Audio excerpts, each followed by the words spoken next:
Welcome back to the channel. Let's talk about this high output power stroke.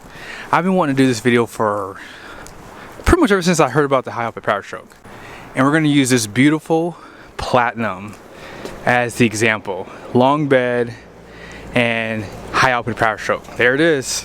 There's the badge, guys. Oh wow, this truck has the winch installed too. And that looks to be the box right there. So, when the high output power stroke came out, right? I was really hoping Ford was going to take the power stroke to new heights or new designs. I love this technology, by the way. Pulling out of parking lots and really tight parking spaces like this are made so much easier with 360 camera. And check this out. Oh yes, doesn't get any better than this, guys. We are spoiled today with these trucks, for sure. Now let's go ahead and pop the hood. There it is. So what if I told you when Ford announced the 2023 high output power stroke, they said it was an inline 6. Now I know some of you guys think this is kind of dumb, right? I don't really care. I think that Ford, when they announced this high output power stroke, they should have said it was going to be an inline 6 design. I think for sure if that happened, I would be in a Ford truck right now, because I would have ordered a diesel and it probably would have actually showed up. My gas truck never showed up, but I probably would have fought to get the high output power stroke if it was an inline 6. Now you might be wondering, what are the advantages of a inline 6 versus a V8? Because the V8 obviously has more cylinders, right? So don't these engines make more sense versus an inline 6? Well, let's talk about that real quickly. One thing we can all agree on with this power stroke is you cannot really see the engine at all. Like, that thing is tucked deep down in there. And the reason why is because V8s are typically shorter in size compared to inline 6s. So they can actually do more on the top end of the engine, which is why you see like your EGR and just a lot more of these lines running on top, because they have the room to do that on top of the engine. That's just my theory. And I feel as though if you want to work on this truck yourself, you're not going to be able to do it. And half the time, I don't even know what I'm looking at under the hood of these trucks, because the Duramax and the power stroke are just very confusing. And it's probably because of that shorter design. Like, you can do so much more on top of the engine versus like the inline 6, which is typically taller. So yes, when it comes down to fitment, I think that if this truck had an inline 6, it would fit better, which means you could see more under the hood, which also means maintenance would be a little bit easier to do compared to this V8. Now I know that that could be controversial for some people, because I know guys who've owned the V8 and the inline 6s and they say it's about the same, because you don't have that much space under the hood. That's why some people do like trucks like, actually you can't really see it from this point of view, but where they have the hoods that come open the opposite direction, and actually the whole front end of the truck comes open. That way you can really get a good view of the whole engine. But in this case here, I just feel as though if I had to do any work under the hood of this power stroke, it would be a little bit harder compared to the inline 6 design. Now here's something else to consider: how balanced an inline 6 is. Now I don't know if these V8s still use harmonic balancers, but an inline 6 engine is going to be more balanced compared to the V8s, and that's something I have always liked about these engines. Now you obviously have to consider an inline 6 is going to have anywhere between 30 to 40% less moving parts. So you're down 2 cylinders, right? And because of that, you don't have as many moving parts that could potentially fail, right? Also, because it's a more balanced engine, you don't have to worry about balancers on the inline 6. So I think this is some of the few reasons why I think Ford should have maybe gone the inline 6 design. And you know, semi trucks all have inline 6s, so it just makes more sense. And one last thing to consider is this: When you think about an inline six and its design, they are going to have longer stroke that promotes torque output at low engine speeds, or I should say lower engine speeds. I got that off of dieselhub.com.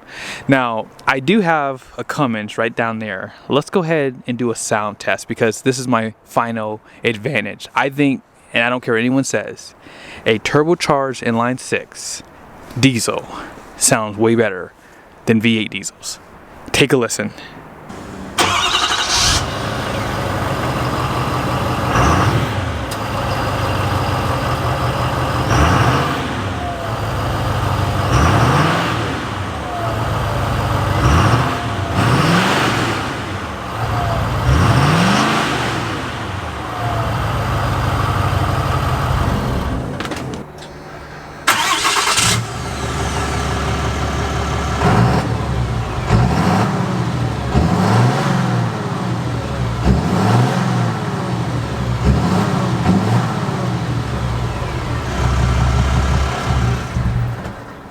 Now, if these trucks were deleted, you would clearly be able to tell the difference that the Cummins sounds so much better. But as I said earlier in the video, you have so much more space because of that straight six design.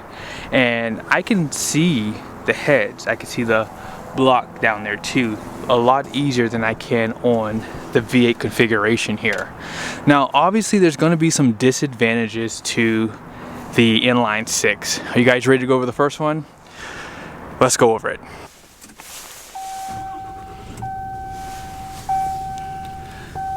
All right, you guys see the RPMs? This is one of the biggest disadvantages to an inline six design. So this RPM is at what, 3,100 RPMs? That's max RPMs on this inline six diesel, and that's what you're gonna get with the Cummins. Now, as far as the V8 goes, so you guys see there, the RPM on this truck is 4,000.